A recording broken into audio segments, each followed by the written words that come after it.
Hello दोस्तों, KP college के online classes में एक बार फिर से आप सभी का स्वागत है। हम बीए थर्ड ईयर की क्लास में आज चैप्टर नंबर 24 स्टार्ट कर रहे हैं, जो है बालक, अभिभावक और पारिवारिक संबंध। यानी कि बालक अपने परिवार के साथ किस तरीके से संबंध स्थापित करता है उसके बारे में, और ये जो संबंध है इसको कौन कौन से फैक्टर इफ़ेक्ट करते हैं, इस संबंध को बनाने में कौन कौन सी समस्याएँ आती है, इस समस्या का किस तरीके से समाधान किया जा सकता है, ये सभी हम इस अध्याय में पढ़ेंगे। तो सबसे पहले क्या होता है, जब बालक और अभिभावक के मध्य संबंध स्थापित होता है तो बालक जो कुछ भी सीखता है वो अपने माता पिता के द्वारा सीखेगा, और ये जब बालक सीखता है तो उसका सीधा असर उनके पारिवारिक संबंध में भी पड़ता है। तो सबसे पहले हम लोग देखते हैं कि माता पिता जिस तरीके से बालक के साथ व्यवहार करते हैं, यानी माता पिता अगर बालकों के साथ अच्छा व्यवहार करते हैं तो वही असर उसका बच्चे पर पड़ेगा और वह उसका संबंध परिवार के साथ भी बनता चला जाएगा। यदि परिवार वाले माता पिता बच्चे के साथ कठोरता से व्यवहार करते हैं तो बालक का भी आचरण उसी तरीके से होता जाता है, तो बालक भी उसी तरीके से व्यवहार करना सीख जाता है। तो बालक की प्रथम पाठशाला होती है परिवार, और उसकी जो पहली टीचर होती है वो होती है उसकी माँ।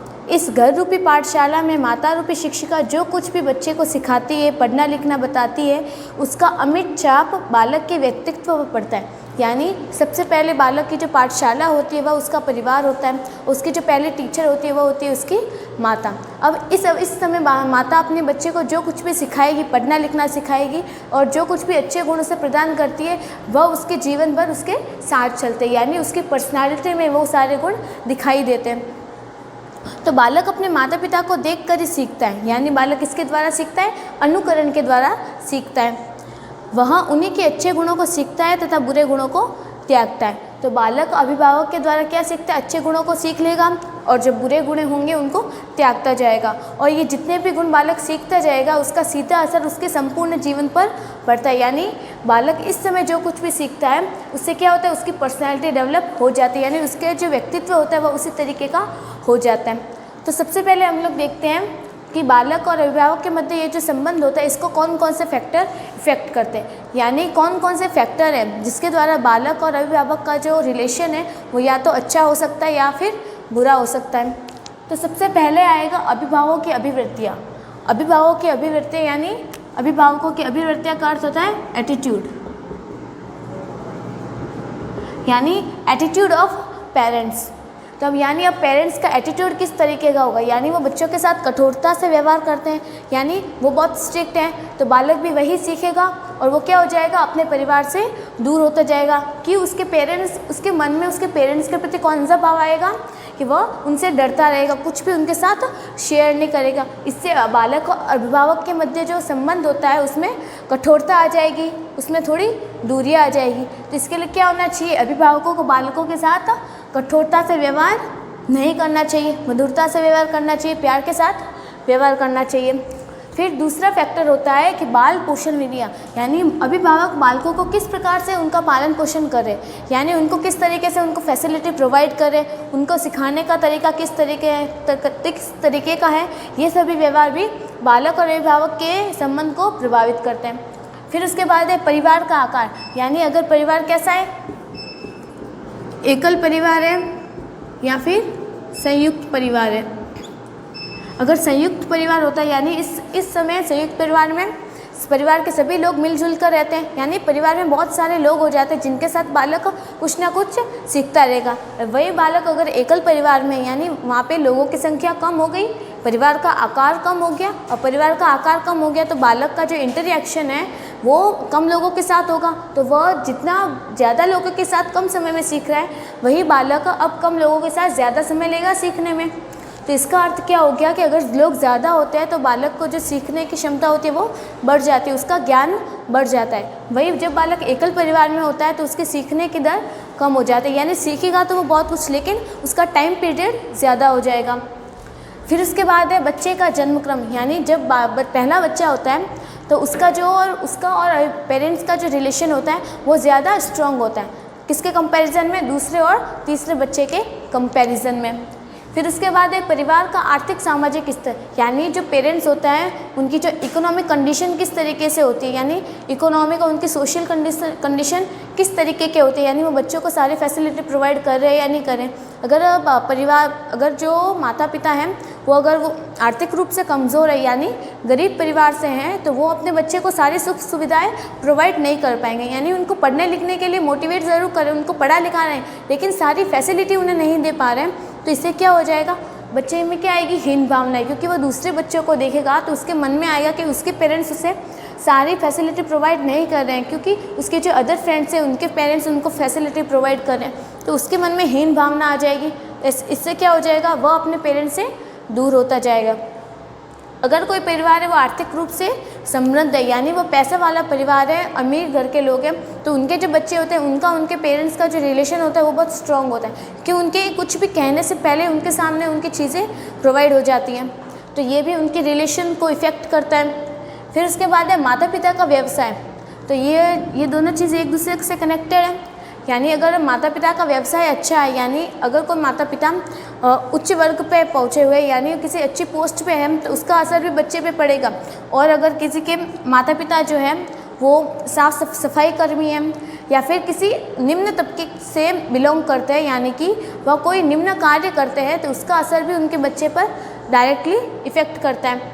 फिर उसके बाद है माता पिता के आपसी संबंध, यानी माता पिता एक दूसरे के साथ किस तरीके से व्यवहार कर रहे हैं, क्योंकि बच्चा क्या करता है, अनुकरण के द्वारा सीखते हैं, यानी जो बच्चा देख रहा है वही सीखेगा।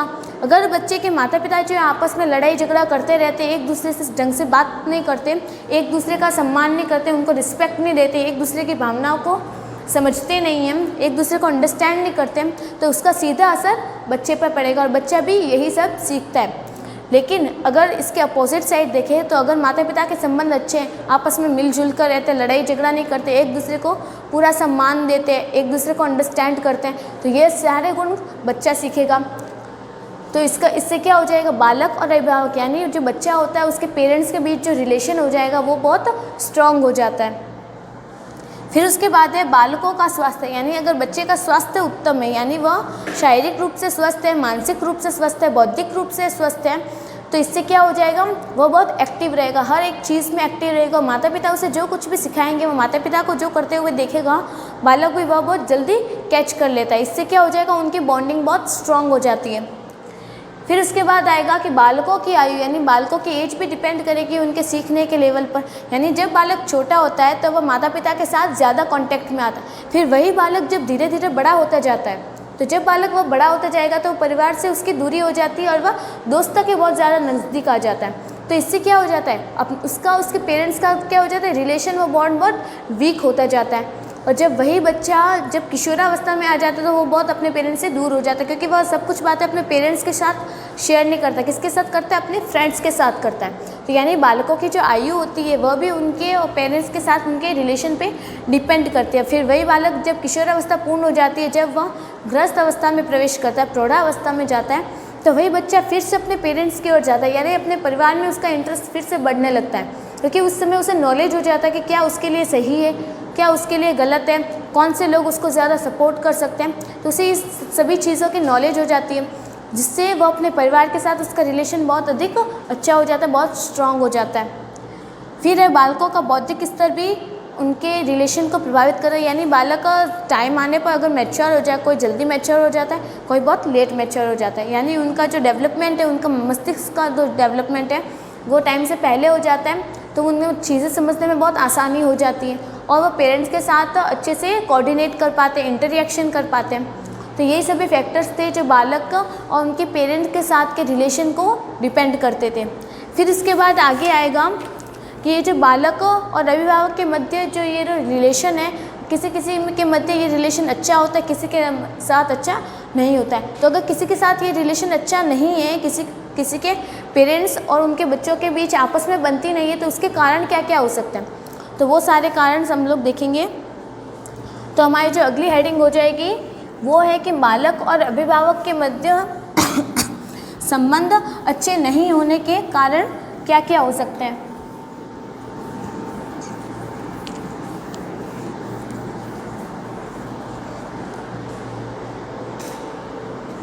तो संबंध मधुर न होने के कारण,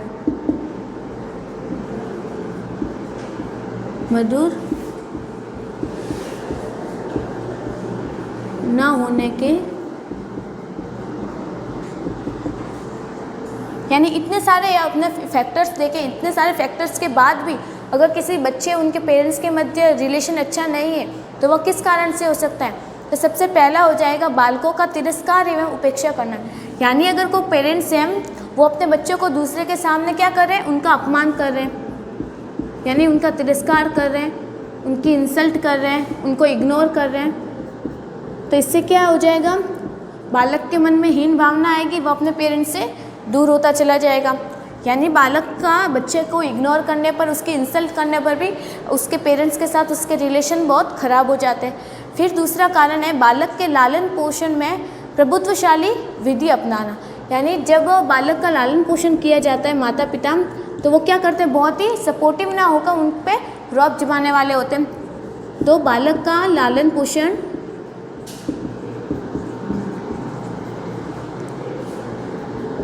प्रभुत्वशाली विधि द्वारा, प्रभुत्वशाली, अब ये प्रभुत्वशाली विधि का अर्थ होता है यानी कि बालक को कुछ भी अपने मन का ना करने देना, यानी जो पेरेंट्स कहे वही बालक को करना। तो ये क्या होता है? प्रभुत्वशाली विधि। अगर अब पेरेंट्स अपने बच्चों पर रौब जमाते हैं तो इससे भी उनके रिलेशन में खटास आ जाती है। फिर उसके बाद है माता पिता का अशिक्षित होना। यानी अगर पेरेंट्स पढ़े लिखे नहीं हो तो भी वो बालक अपने माता पिता से बात करने में, अपने दोस्तों के साथ उन्हें ले जाने में बहुत इंसल्टिंग फील करता है। तो क्या हो जाएगा? अभिभावकों का अशिक्षित होना।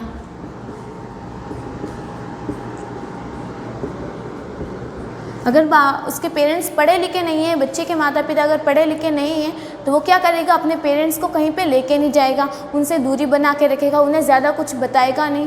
तो ये भी उनके रिलेशन को ख़राब करता है। फिर उसके बाद है सामाजिक आर्थिक स्तर निम्न होना। अभी हमने देखा अगर आर्थिक और सामाजिक स्तर सही नहीं होगा, कमज़ोर होंगे, पैसे वाले नहीं होंगे, तो भी बच्चे में हीन भावना आ जाती है। सामाजिक आर्थिक स्तर निम्न होना।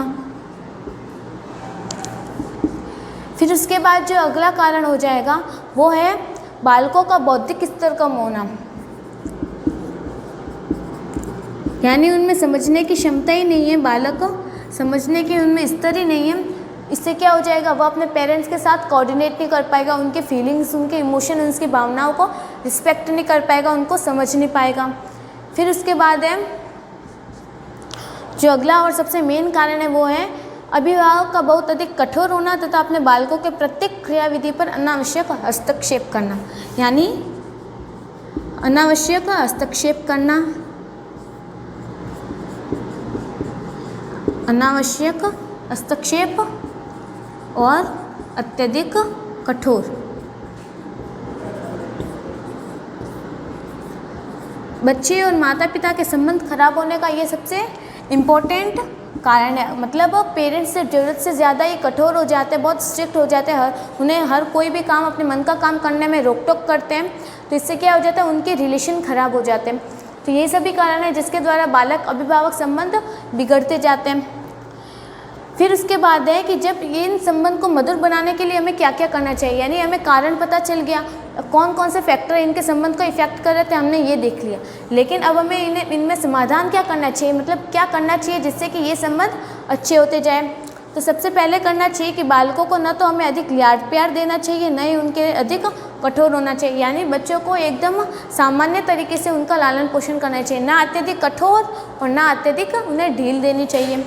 फिर उसके बाद है पारिवारिक वातावरण शांतिपूर्ण एवं प्रसन्नता रही होना चाहिए। यानी अगर परिवार का वातावरण शांतिपूर्ण वाला होगा, आपस में उनके संबंध अच्छे होंगे, हम प्यार से रहेंगे, लड़ाई झगड़ा नहीं होगा, तो इससे क्या हो जाएगा? उसका सीधा असर बालक और अभिभावक के संबंध पे पड़ेगा। बालक को पूर्ण पौष्टिक एवं संतुलित आहार उपलब्ध करवाना चाहिए। बालक को स्वस्थ मनोरंजन के साधन उपलब्ध करवाए जाने चाहिए। बालक के जितने भी साथी होते, उसके जितने भी दोस्त होते, उन पर नज़र रखनी चाहिए कि वह किसी गलत संगत में तो नहीं है।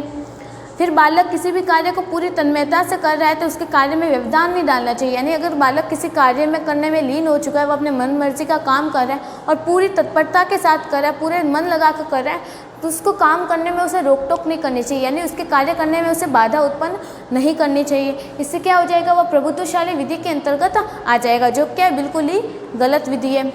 फिर है बालक को दूसरों के सामने अपमानित एवं तिरस्कार नहीं करना चाहिए, दूसरे बच्चों के सामने उनकी इंसल्ट नहीं करनी चाहिए, क्योंकि जो भी बच्चा होता है वो अपने आप में विशिष्ट होता है। हर एक बच्चे में कोई ना कोई खूबी होती है, तो उसे किसी और के सामने नेगलेक्ट नहीं करनी चाहिए। तो ये सभी विद्याएं जिसके द्वारा बालकों और अभिभावक के संबंध को हम लोग मधुर बना सकते हैं। फिर उसके बाद में हमारा जो अगला टॉपिक है वो है पारिवारिक संबंध। ये सभी तो थे बालक और अभिभावक के मध्य क्या संबंध होते हैं, उनका संबंध में कौन कौन से कारण आ सकते हैं कि उनके संबंध अच्छे हो रहे हैं या गलत हो रहे हैं, उनका समाधान किस तरीके से किया जा सकता है। फिर उसके बाद है पारिवारिक संबंध, यानी परिवार वालों का आपस में संबंध किस तरीके का होता है। तो पारिवारिक संबंध,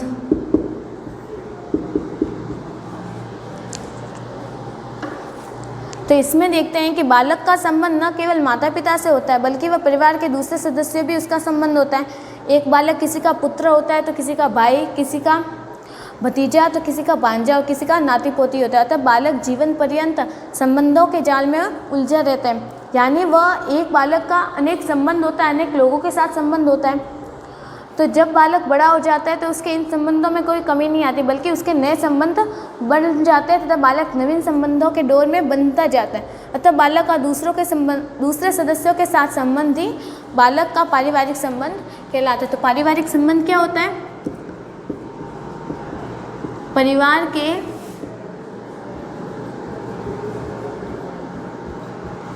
दूसरे सदस्यों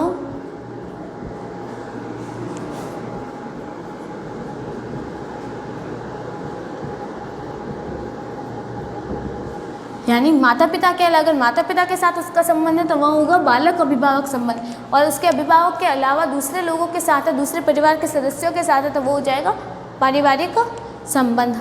अब इस पारिवारिक संबंध की विशेषताएं क्या होती है, यानी अगर पारिवारिक संबंध अच्छा है तो उससे क्या क्या फायदे होंगे। क्या हो जाएगी? विचारों में एकता आ जाती है, यानी परिवार के बीच में एकजुटता रहती है, यूनिटी रहती है। फिर उसके बाद है समूह में कार्य करने की भावना का विकास होता है, यानी ग्रुपिज्म बढ़ जाता है, समूह की भावना का विकास हो जाता है। फिर उसके बाद है प्रेमपूर्ण वातावरण निर्मित होता है,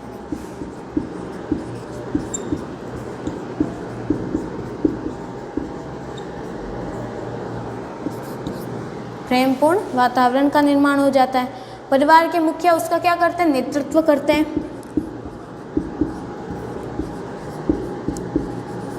परिवार के मुखिया द्वारा नेतृत्व होता है, यानी लीडर कौन होता है? परिवार के मुखिया, जो हेड ऑफ द फैमिली होते हैं। और ये जो जितने भी संबंध होते हैं, क्या होते हैं? सब डायरेक्ट संबंध होते हैं, डायरेक्ट रिलेशन होते हैं। फिर इसके बाद है महत्वाकांक्षाओं की पूर्ति की स्वतंत्रता, यानी जब पारिवारिक संबंध अच्छे होते हैं तो हर एक परिवार का जो भी सदस्य होता है उसका खुद को काम करने की स्वतंत्रता होती है, यानी कार्य की स्वतंत्रता रहती है उसे।